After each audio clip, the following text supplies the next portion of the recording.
اس کے بعد ایک آئینی اور جمہوری طریقے سے انہیں ہٹایا گیا، اور آج جب دوبارہ وہ فتنے اور انتشار کی سیاست کی بات کرتے ہیں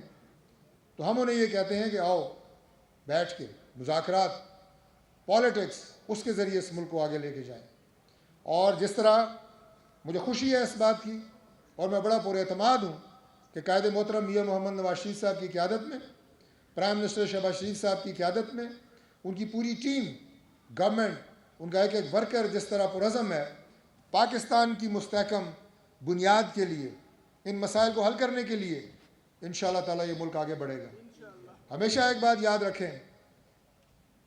ادارے ہمیشہ رہنے کے لیے ہوتے ہیں، سیاسی جماعتیں آتی ہیں جاتی ہیں، کبھی آپ گورنمنٹ بینچز پہ ہوتے ہیں، کبھی آپ اپوزیشن بینچز پہ ہوتے ہیں، لیکن ادارے ہمیشہ کے لیے رہنے کے لیے ہوتے ہیں۔ اور اس کے ساتھ میں ایک اور بات کہتا چلوں، چونکہ وقت مختصر ہے، کہ جب میں نے اداروں کی بات کی تو میں اسٹیٹ کے اداروں کی بات بتا رہا ہوں، وہ آپ کی پارلیمنٹ ہو، وہ آپ کی دیگر جو اسٹیٹ کے پلرز ہیں، عدلیہ ہو، مقننہ ہو، اور آپ کے دفاعی ادارے ہوں۔ یہ وہ ادارے ہیں جو ملک کے اس پاکستان کی بنیاد ہیں، اسٹیٹ کی بنیاد ہیں، اور اسٹیٹ کو آگے لے کے جانے کی بات کرتے ہیں۔ میں نے اس لیے یہ بات آپ کے سامنے رکھی کہ مجھے افسوس ہوتا ہے کہ آج وہ تمام سازشیں جو پاکستان کے خلاف ہو رہی ہیں، وہ عملی طور پہ آپ کو پاکستان کے اداروں کے خلاف نظر آ رہی ہیں۔ وہ اداروں کے خلاف نہیں ہیں، اداروں میں بیٹھے ہوئے لوگ، میں ہمیشہ ایک بات کرتا ہوں کہ وہ سیاسی ورکر جسے یہ پتہ لگ جائے کہ میں جس عہدے پہ بھی ہوں وہ چھوٹا ہے یا بڑا ہے، آپ پولیٹیکل ورکر ہیں، ہمارے چیئرمین حضرات بیٹھے ہیں، ہماری ایم سی آئی کی معزز یہاں پہ چیئرمین حضرات، خواتین بیٹھی ہیں جو ممبر رہیں، مجھے اللہ تعالیٰ نے ایک ایم این اے کا منصب دیا ہوا ہے، ہمارے بھائی جان کمال صاحب وفاقی کابینہ کا حصہ ہیں، سی ایم رہے ہیں۔ اگر ہم سب کو یہ پتہ ہو کہ یہ تمام عہدے جو ہیں یہ عارضی ہیں، یہ ہمیشہ کے لیے نہیں ہیں،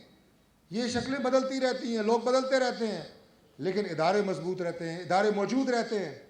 تو پھر وہ لوگ کبھی یہ سازشیں نہ کریں کہ پاکستان کے اداروں کو کمزور کریں، پاکستان کے اداروں کے خلاف بات کریں، کوئی فوج کے خلاف بات کرے، کوئی انٹیلیجنس کے اداروں کے خلاف بات کرے، ہماری لا انفورسنگ ایجنسیز کے خلاف بات کرے۔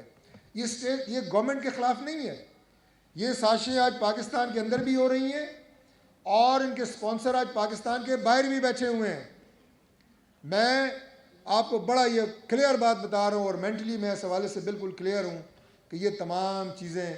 پاکستان کو کمزور کرنے کے لیے ہیں، جو کہ اللہ تعالیٰ کے فضل سے ہماری گورنمنٹ اور ہماری جماعت کبھی نہیں ہونے دے گی انشاءاللہ۔ آپ کی یہ تمام تر کوششیں اور آپ کی یہ تمام تر جو عزائم ہیں انشاءاللہ خاک میں ملیں گے۔ پاکستان جس نظریے، جس سوچ کے تحت بنا تھا، اس پہ انشاءاللہ قائم و دائم ہے، اور قائم و دائم رہے گا انشاءاللہ تعالیٰ۔ مجھے آپ یہ بتائیں کہ جن اداروں کا میں نے نام لیا، اسٹیبلشمنٹ کا نام لیا، دنیا کا کوئی ایک ملک بتا دیں کہ جہاں پہ اسٹیبلشمنٹ اور آپ کی فوج کمزور ہوئی ہو اور اس ملک میں امن رہا ہو یا اس ملک نے ترقی کی ہے۔ ہمارے خاص طور پہ اسلامی ممالک جن کے خلاف یہ سازشیں ہوئیں، آپ شام کی طرف دیکھیں، لیبیا کی طرف دیکھیں، عراق کی طرف دیکھیں، افغانستان کی طرف دیکھیں، اور کسی ملک کا نام لے لیں، جہاں جہاں اسٹیٹ کے ادارے کمزور ہوئے، ان کی اسٹیبلشمنٹ کمزور ہوئی، ریٹ آف دا گورنمنٹ کمزور ہوئی، آج ان ملکوں کا حال دیکھیں، تباہ حال ملک ہے۔ وہ لوگ جو آج بات کرتے ہیں پاکستان کے اندرونی معاملات میں مداخلت کی، میں انہیں بھی یہ پیغام دینا چاہتا ہوں کہ دنیا کا ہر ملک اپنے قوانین کے تحت چلتا ہے، دنیا کے ہر ملک اپنے سسٹم کے تحت چلتا ہے۔ پاکستان اپنا ایک آئینی نظام رکھتا ہے،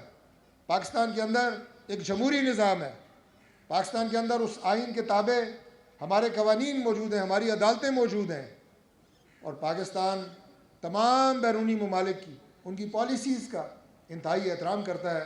اور ہم سب کو عزت اور قدر کی نگاہ سے دیکھتے ہیں، سب کے ساتھ اچھے تعلقات کے خواہاں ہیں، اور اچھے تعلقات موجود ہیں، لیکن برابری کی بنیاد کے اوپر۔ ایسا نہیں ہو سکتا کہ ہم تو کسی ملک کے داخلی معاملات میں مداخلت نہ کریں اور کوئی ہمارے داخلی معاملات میں مداخلت کرے۔ پچھلے دنوں میڈیا میں بڑی چہمگوئیاں ہو رہی تھیں کہ جناب ان کے ایک اسپیشل مندوب ہیں پریزیڈنٹ ٹرمپ کے، ان کی ٹویٹس آ رہی ہیں، فلاں ہو رہا ہے۔ تو میں نے تو ایک پروگرام میں کہا، میں اپنی پارٹی کے لوگوں کو بھی اور آپ میڈیا کے بھائیوں کو، اور شکر گزار بھی ہوں آپ کا کہ اتنی بڑی تعداد میں آج تشریف لائے، میں نے کہا میں میڈیا کے حضرات کو اور اینکر حضرات سے بھی دست بدستہ گزارش کرتا ہوں کہ آپ اسے اتنی اہمیت نہ دیں، نہ میڈیا پہ اور نہ میں نے وزراء کو بھی کہا کہ اسے کوئی جواب دینے کی ضرورت ہے. ہم اپنے ایک سسٹم کے تحت چل رہے ہیں. اور اس کے ساتھ میں نے ایک سوال بھی کیا کہ میں امریکن سسٹم سے یہ پوچھنا چاہتا ہوں کہ جب آپ کی پارلیمنٹ بلڈنگ پہ حملہ ہوا تو کیا آپ نے ان لوگوں کو پکڑا؟ بالکل پکڑا. کیا امریکن سسٹم نے لوگوں کو سزائیں دیں؟ 18 سال کی سزائیں ہوئیں. تو پھر آپ اگر پاکستان کے اداروں کے اوپر کوئی حملہ کرتا ہے، پاکستان کی دفاعی انسٹالیشنز پہ حملہ کرتا ہے، 9 مئی کے واقعات ہوتے ہیں، اگر وہاں پہ سزا دی جاتی ہے تو پھر آپ کیسے اعتراض کر سکتے ہیں؟ یہ ادارے یہ اسٹیٹ کے ادارے ہیں، یہ کسی سیاسی جماعت کے ادارے نہیں ہیں. دنیا کے ہر ملک کے ساتھ اس کی اسٹیبلشمنٹ کھڑی ہوتی ہے، گورنمنٹ کے ساتھ، اسٹیٹ کے ساتھ کھڑی ہوتی ہے. دنیا کا کوئی گورنمنٹ اور اسٹیٹ اسٹیبلشمنٹ کے بغیر چل نہیں سکتی. یہ باتیں میں ڈیٹیل میں شاید آپ سے اس لیے کر رہا ہوں، پہلی دفعہ کر رہا ہوں کہ یہ وہ سازشیں ہیں کہ جس کے ذریعے اس ملک کی بنیادوں کو اللہ نہ کرے اس ملک کے سسٹم کو تباہ کرنے کی کوشش کی جا رہی ہے. لیکن انشاءاللہ جس طرح میں نے کہا کہ پاکستان مسلم لیگ نون، ہماری گورنمنٹ، ہمارے اتحادی ایک جماعت کی ہم شکر گزار ہیں کہ وہ سمجھ رہے ہیں کہ آج ملک کو اتحاد کی ضرورت ہے. آج ملک کی سیاست نفرت کی سیاست سے ہم آگے نہیں بڑھ سکتے. آج ہمیں اپنے سیاسی اختلافات کو برقرار رکھتے ہوئے، اپنی سیاسی نظریاتی اختلافات کو برقرار رکھتے ہوئے ہمیں اتحاد کے ساتھ اور بغیر انتشار کی سیاست کے ساتھ اس ملک کو آگے لے کے جانا ہے. اور اس کا واحد راستہ آپ کی پارلیمنٹ ہے، وہ آپ کی اسمبلیاں ہیں، وہ آپ کی پولیٹیکل پارٹیز جو اس وقت اسمبلیوں میں موجود ہیں، ان کے اندر سینیٹی لانے کی ضرورت ہے،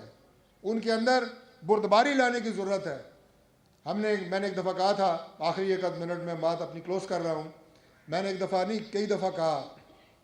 پی ٹی آئی کو، براہ راست کہہ رہا ہوں کہ آپ نے لڑنا ہے تو بطور سیاسی جماعت مسلم لیگ نون سے لڑیں. بطور گورنمنٹ شہباز شریف صاحب پرائم منسٹر ہیں، ہماری کابینہ موجود ہے، گورنمنٹ سے لڑنا ہے تو گورنمنٹ سے لڑیں، ہم اس کا جواب دیں گے. لیکن اسٹیٹ سے نہ لڑیں، پاکستان سے نہ لڑیں. یہ ایک مہربانی کریں.